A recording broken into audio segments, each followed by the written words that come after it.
Okay, మీరు మీరు చెప్పేది 100% కరెక్ట్. కలిసికట్టుగా ముందుకు పోవాలి. రేవంత్ రెడ్డి గారు ప్రకటన చేసిండ్రు, అదంతా వాస్తవం.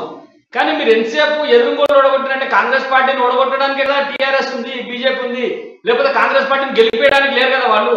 వాళ్ళు పని కట్టుకుని ఓడగొడతారంటే ఎన్నికల్లో వచ్చినదే, ఎన్నికలలో నిలబడ్డదే వాళ్ళు గెలవడానికి, వేరే ఓడి ఓడడానికి, లేకపోతే వేరే ఓడి గెలవడానికి, వాడు ఓడడానికి.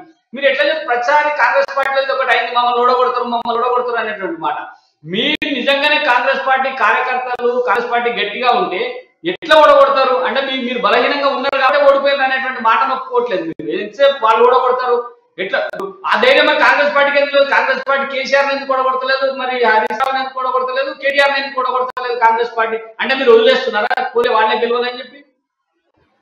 లేదు, పోయినసారి ఏమైందంటే సార్, పొత్తులో ఏమైంది, సిద్దిపేటలో టీజేఎస్ పోటీ చేసింది, గజ్వేల్లోనేమో కాంగ్రెస్ పోటీ చేసింది. దుబ్బాకల టీజేఎస్ పోటీ చేయడం మూలంగా ఏమైంది సార్ అంటే వాళ్ళంతా టీజేఎస్ చేయడం మూలంగా సిద్దిపేట హరీష్ రావుకి ఈజీ అయింది. హరీష్ రావు గారు ఏం చేసారు, మిగతా నియోజకవర్గంలో పోయి కాంగ్రెస్ పార్టీ నాయకులు ఉడగొట్టినట్టు. అంటే ఈసారి ఆ పరిస్థితి ఉండదు. అందుకే కాంగ్రెస్ పార్టీ ప్రతి సీటును సీరియస్ గా తీసుకొని ఎవరితో ఒత్తు పెట్టుకోకుండా బలమైన నాయకులను రంగంలో దించినట్లయితే ఖచ్చితంగా ఫలితాలు మనకు అనుకూలంగా ఉంటాయి. ఏ నాయకుడైనా టీఆర్ఎస్ పార్టీలో ఎంత పెద్ద నాయకుడైనా కూడా అక్కడ కాంగ్రెస్ పార్టీలో బలమైన నాయకులు నిలబెట్టాలా.